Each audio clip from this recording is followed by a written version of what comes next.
Hey y'all, it's Nurse Bree.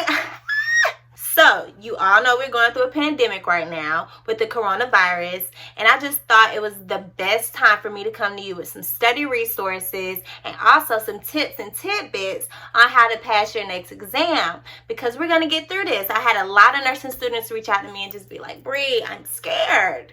I'm worried. I don't know how I'm past this class. I'm just trying to graduate. And I got you. We're going to get through this. So let's just get right into it. So my study resources that I feel like will be very helpful, because I'm personally a visual learner and very hands-on. My favorite was Pinterest. Pinterest has a lot of visuals. They have a lot of mnemonics as well and a lot of flashcard examples. You can put any subject into the search engine with nursing on the end, and several examples will come up. You can use it for any class, guys. Med-Surg, peds, pharmacology, they got you. Another one is Khan Academy. Khan Academy is amazing. They have a lot of videos, and they also have practice questions. They have rationales at the end. So rationales are basically why you either got it right or why you got it wrong, or you could have gotten it right, but the reason why you got it right probably wasn't what they were looking for. Another great resource that I love is a YouTube page called Registered Nurse RN. She's amazing. She has several videos. She also has a website, and she has a lot of resources on there that I feel like were very helpful, because I used her videos more than once. Sometimes I'll also revisit them. She has a lot of questions as well that helps you at the end. She doesn't have that many rationales, but she has amazing resources on her YouTube page. So let's get into these PowerPoints, because I know that a lot of your teachers are sending PowerPoints and you're basically feeling like, I have to teach myself at this point. One thing that I will say is use your resources as in emailing your teachers. If they're allowing you to Skype them or Zoom them, video chat with them, use it. If you have anyone that you can reach out to in class that you know may know this material better than you, use them. Email your teachers. You are still paying them to teach you. So use your resources, guys. Do not ever think that you cannot talk to your teacher.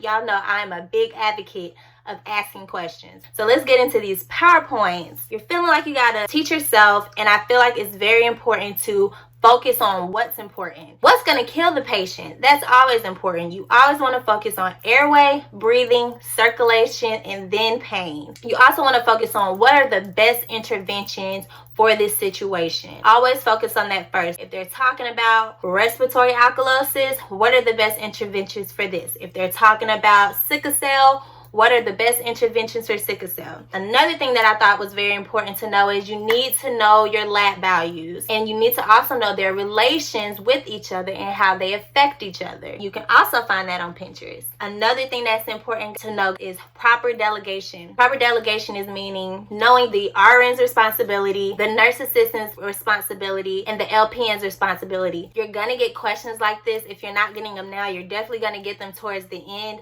of your nursing school career, because they want to know if you know how to delegate different tasks correctly and to know what you should do as a nurse and what to never delegate. Another thing that's important, guys, is vitals. You need to know your normal ranges of vitals, and also when a patient can become septic. That is very, very, very important. Also, another thing is know your positionings for different procedures.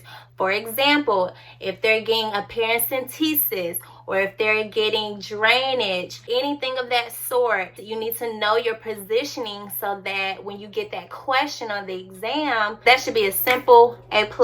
Next, let's get into the little tips and tidbits that I have for exams. So, for example, when you're picking an answer, make sure it's a textbook answer, because I know that you may see certain things in clinicals, but that does not necessarily mean that that should be done for your patient. Another thing is do not pass the buck, meaning it's your responsibility as an RN to do certain things.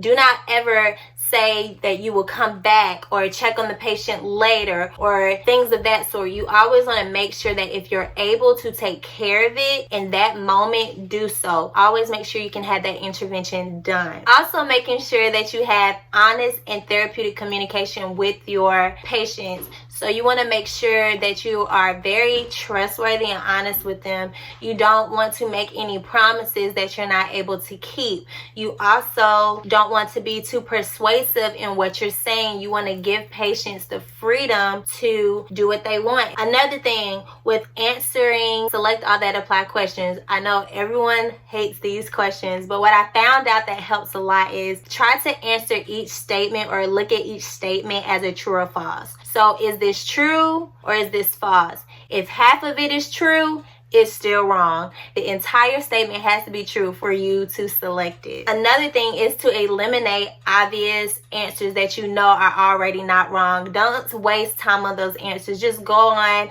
ahead and cross those out. Another thing that I noticed that helped me when I'm taking my exam is while I'm reading the question, I would take a sheet of paper, fold it, and put it up on the screen and basically read the question, slide down, and this sheet of paper is covering up all of the other answers, and you read that first answer. If it's right or wrong and you already know off the top, cross it out. If it's wrong, keep it there if it's correct. Then I would slide down to the next answer, do the same thing. The only thing is when you become to that point where you're between two separate answers, what I felt like worked for me is what is going to kill the patient first? Which one is better related to what they're asking for? Sometimes I would read a question at least 2 or 3 times and restate it in my head or paraphrase it in my head so that I can get a better understanding of what they're possibly asking for, and then at that point make an educated guess. Another thing that I found out that helps me as well when I'm just down to 2 answers and I really don't know what to pick, assess.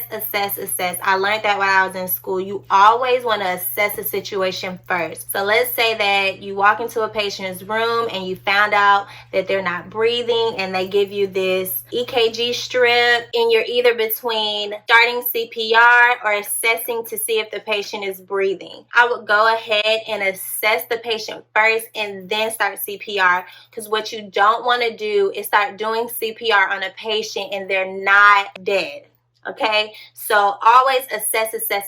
I hope that was a great example for you guys. Okay guys, so just to do a quick recap, remember these great resources for visuals is Pinterest, Khan Academy, Registered Nurse RN. It's probably plenty other great visual resources out there. Please comment them below. We can also share those as well that can help other people. Another thing that is important, that with these PowerPoints that your teachers are sending this week, is very important to focus on what's important. Do not focus and spend time on unnecessary information. You always want to focus on what will kill the patient first. What are some great interventions for this subject? Also know your normal vital ranges, guys, and focus on lab values and how your electrolytes interact with each other. Another important thing is to know your medications and common side effects. When you get that, you got that on top. Another thing is to always focus on positioning. Remember your positioning, guys, with different procedures.